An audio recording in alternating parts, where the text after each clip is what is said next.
राम राम सभी को।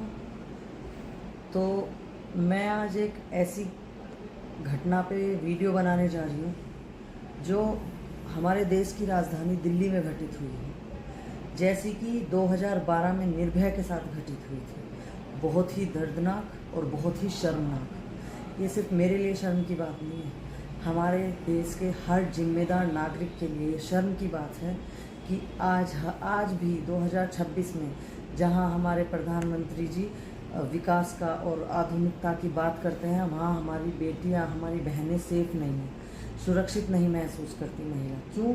क्योंकि अपराधियों को ऐसे ही छोड़ दिया जाता है। किसी को बेल मिल रही है, किसी को जेल में डाल दिया गया। जहाँ किसी को लगा कि उसको बेल मिल गई तो उसने दोबारा उसको देखकर एक नया अपराधी खड़ा हो गया। क्योंकि सज़ा के नाम पे हमारे देश में होता क्या है, कभी जेल में डाल दिया जाता है, कभी उनको बेल दे दी जाती है। हमारे घर की बहन बेटियां अपने आप को सुरक्षित महसूस नहीं करती बाहर जाकर। सिर्फ और सिर्फ उसमें जिम्मेदारी सिर्फ सरकार की नहीं है, कुछ जिम्मेदारी देश के नागरिक की भी है। उस जिम्मेदारी को कब निभाओगे आप लोग? कब निभाएगी हमारी सरकार? आखिर कब तक हमारी बहन बेटियां डर के साए में जीती रहेंगी? कब तक हमारे परिवार हम बहन बेटियों के लिए चिंतित रहेगा, हमारी सुरक्षा को लेकर चिंतित रहेगा? ये आधुनिकता की बातें, विकास की बातें सब अधूरी लगती हैं जब तक महिलाओं की सुरक्षा ना हो।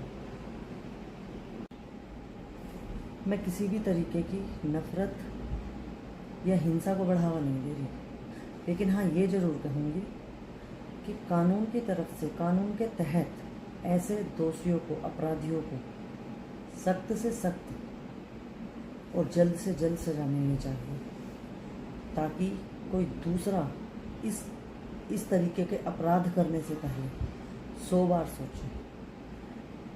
महिला की सुरक्षा कोई राजनीतिक मुद्दा नहीं है, ये सामाजिक मुद्दा है जो सिर्फ सरकार को ही नहीं, हम सबको भी इसको देखना चाहिए। क्या हमारे आसपास की महिलाएं सुरक्षित हैं? मैंने ऐसा भी देखा है कि लड़कियां जा रही हैं, उनको लड़के छेड़ रहे हैं, लेकिन आसपास के लोगों पे कोई फ़र्क ही नहीं पड़ता। क्यों? क्योंकि अपनी बहन बेटी नहीं है।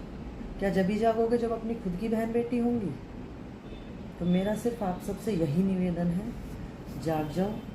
देश का विकास, आधुनिकता, ये सारी बातें फीकी हैं जब तक हमारे देश की महिला सुरक्षित नहीं है। तो मैं सिर्फ इतना कहना चाहूँगी कि आप लोग जागो, सरकार भी जागे और हमारे देश की बहन बेटियों को सुरक्षित महसूस कराओ। जब तक हमारे देश की बहन बेटी सुरक्षित महसूस नहीं करेंगे, तब तक हमारे देश का विकास और आधुनिकता की जो बातें होती हैं वो सब बेकार है। ये मुद्दा कोई राजनीतिक मुद्दा नहीं है, बल्कि राजनीति से कहीं ऊपर का मुद्दा है। हमारी बेटी, हमारी बहन, हमारी महिलाओं की सुरक्षा सिर्फ हमारी जिम्मेदारी नहीं है, हमारे पूरे समाज की जिम्मेदारी है, लेकिन इसे निभा कोई नहीं रहा। अगर दिल्ली जैसे शहर में, हमारी देश की राजधानी में, जहाँ हर गली में, हर कूचे पे, हर चौराहे पे CCTV कैमरा लगे हुए हैं, अगर वहाँ महिला सुरक्षित नहीं है तो देश की महिला अपने आप को कहाँ सुरक्षित महसूस करेगी? मेरा किसी व्यक्ति को लेकर, किसी भी समुदाय को लेकर कोई ऐसा इंटेंशन नहीं है कि मैं उनके लिए गलत बोलूं, लेकिन मैं ये कहना चाहती हूँ कि इस लॉ को बदला जाए। ये जो रेपिस्टों को बेल मिल जाती है, मैं सिर्फ आप लोगों से यही कहना चाहती हूँ कि इसके खिलाफ आवाज़ उठाएं। ये जो बेल मिलती है वो बेल उस लॉ को ख़त्म करें, और अगर कोई अपराधी है उसके खिलाफ अगर कोई एविडेंस मिला है और सच में वो प्रूव हो गया कि हाँ यही अपराधी है, तो उसे कड़ी से कड़ी सज़ा दी जाए, ना कि बेल दी जाए। तो मैं आपसे बस इतना ही कहना चाहूँगी। मैं आपसे रिक्वेस्ट करना चाहूँगी, अपने समाज से रिक्वेस्ट करना चाहूँगी, अपनी सरकार से रिक्वेस्ट करना चाहूँगी, हो सके तो महिला की सुरक्षा के बारे में थोड़ा सा सोचिए। देश का विकास और आधुनिकता तो बहुत हो गई, अब सबसे पहले अपनी बहन बेटियों की सुरक्षा के बारे में सोचिए।